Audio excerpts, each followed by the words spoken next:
Japan में भूकंप से 48 लोगों की मौत, घर जमे दोज हो गए और सड़कें टूट गईं।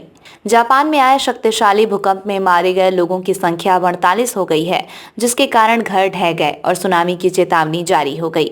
जापान के प्रधानमंत्री फूमियो किशिदा का कहना है कि भूकंप के कारण कई लोग हताहत हुए हैं और जीवित बचे लोगों को बचाने के लिए उन्हें समय के खिलाफ दौड़ का सामना करना पड़ रहा है। लगभग 1000 बचाव कर्मी उन लोगों की तलाश कर रहे हैं जिनके बारे में उन्हें लगता है कि वे मलबे के नीचे फंसे हो सकते हैं।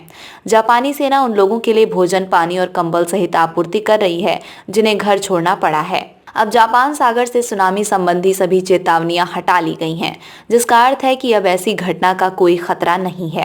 राष्ट्रपति जो बाइडेन का कहना है कि अमेरिका कोई भी आवश्यक सहायता प्रदान करने के लिए तैयार है। जापान के मध्य क्षेत्र में सोमवार को स्थानीय समयानुसार शाम 16 बजे की थोड़ी देर बाद 7.6 तीव्रता का भूकंप आया। ये कुछ स्थानों पर 4 मीटर 13 फीट से अधिक ऊपर उठ गया और 1 मीटर से अधिक तक किनारे की ओर चला गया।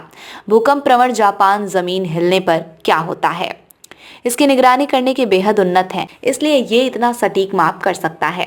पूरे देश में रणनीतिक बिंदुओं पर जीपीएस स्टेशनों का एक नेटवर्क है। जब भूकंप आता है तो वैज्ञानिक सटीक रूप से बता सकते हैं कि प्रत्येक व्यक्ति कितना हिला है, जिससे पता चलता है कि परिदृश्य कैसे झुका और स्थानांतरित हुआ है।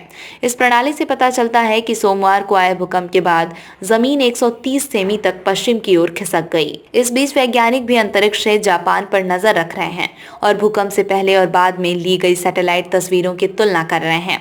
अपने नवीनतम पास पर ALOS-2 अंतरिक्ष यान ने बताया कि उसके और जमीन के बीच की दूरी कम हो गई थी क्योंकि पृथ्वी की सतह झटके के बल के कारण ऊपर उठ गई थी।